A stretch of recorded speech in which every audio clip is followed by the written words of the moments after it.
listening to him, and the basic instinct, maybe because I was trying to be lawyer, was is his word against our.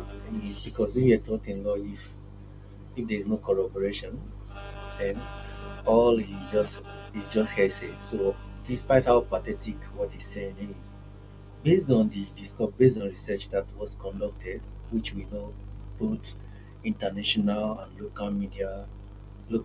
What we know is that Boko Haram was founded in 2002 in Maiduguri, Borno State, out of the yearn of them for creation of their own region. And it was led then by one Mohammed Yusuf, who was killed in 2009. This was the Rwanda history, which we all know. And when the death of their then leader, the Mohammed Yusuf, died into when he was killed in 2009, it's more like Boko Haram. The operation got suppressed, and most of them were arrested and they were detained.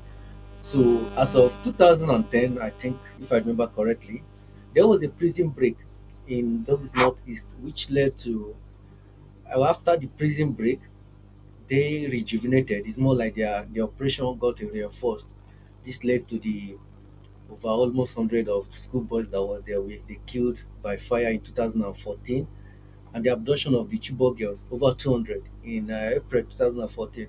So this is what we've come to know about terrorism. But him saying that, of course, we cannot deny the fact that people, why this terrorism is still what it is, or why it have not been suppressed to a greater extent, is because of economic and political reason. We cannot deny that fact, no matter how much you want to argue. Why people are cashing out of this? People are making money.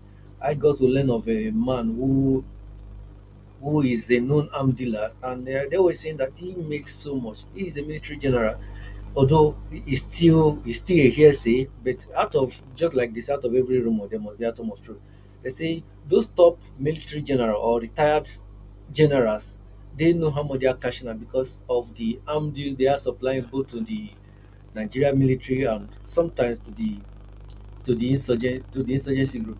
So these are the economic reason I know of that is still sustaining the operation of the Boko Haram. If nobody is making money out of it, if there's nobody that is cashing out, of course they have been a split. That was 2009, if I remember, where ISWAP, because of the internal crisis, broke out and said, no, we want to. That was about hundreds of Boko Haram members splitted out and said, no, we want to form our own. The ideology is no longer the same. There is now a change, or they were complaining that their leader. That was when I think Shekau took over leadership, said the ideology is now more politically motivated. So the for me to take, of course, what the retired people tend not to take him serious because of who he served under, the person of Abacha. So I I try to not to get that not to let's say inform my decision or inform my reaction to this.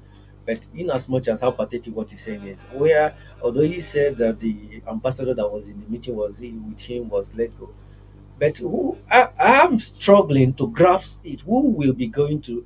Every said they deposited the material in Sabisa Forest. The Sabisa Forest is a territory that's currently controlled by the Boko Haram. So who will have the mind? The people he's mentioning there, he say he don't want to mention their name. Will they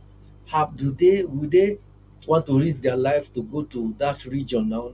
That's more like a dead zone, just for them to dig out mineral resources, and this is what they declaim. So I would take it that it could be rhetoric during election period. People say a lot of things just to score or to get public sympathy or to win vote. But of course, I'm waiting for someone to come out and say yes, there is corroboration to this, or maybe a source, maybe an international media or a local media to say yes, we took up on what the this man said and we investigated it. Yes, why there is still sustenance, or why the Boko Haram insurgency is still being rejuvenated, even when the few, as of I think 2019, when the Shekara was killed and the Nigerian military hosted their flag in the territory, we were thinking that these people have been suppressed in totality, but still keep coming up. So what is the thing sustaining it? He said it's because of what is deposited there, but we know that it's not that.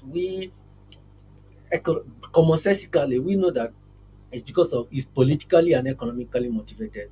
And the economy is because people are cashing out, people are making money out of it. And the politics is people are using it as a more of to as a negotiation tactics or to keep. These are the things that we've come to know.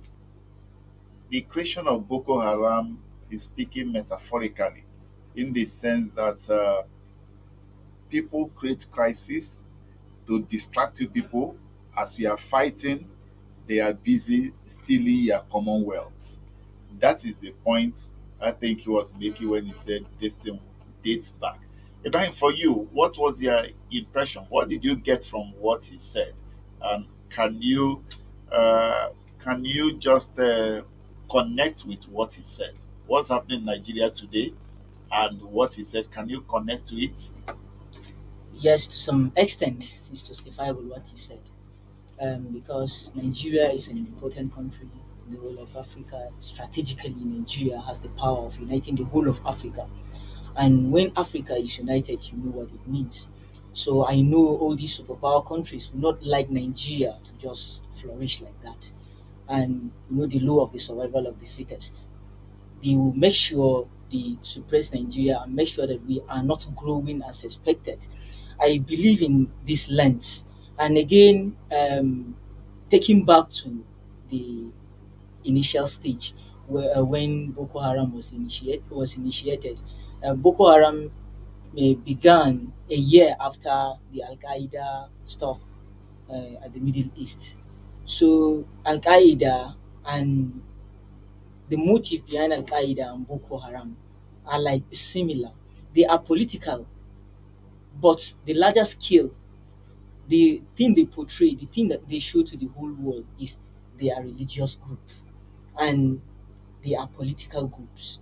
They are brain behind them, unseen forces that are using these groups to achieve a political goal. So Boko Haram, for example, when you come to Nigeria, northern part of Nigeria was known for its um, harmonious coexistence, peaceful coexistence, and I would say its hospitality.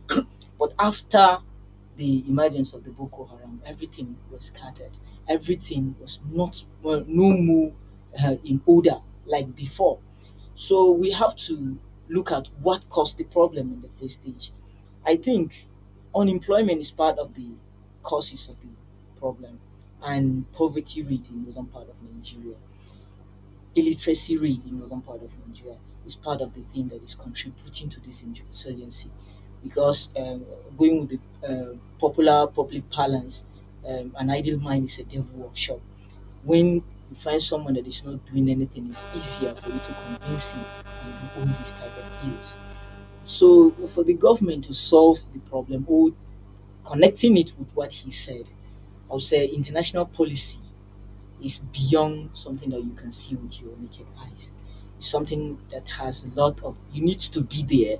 You need to have the brain to understand the tricky nature. It's so tricky, the international policy, how they do it. So I would say Nigerians need to be wise because since time immemorial, the politicians, the international politicians, and our local politicians, they are weaponizing our identities and using our emotions to achieve their goals.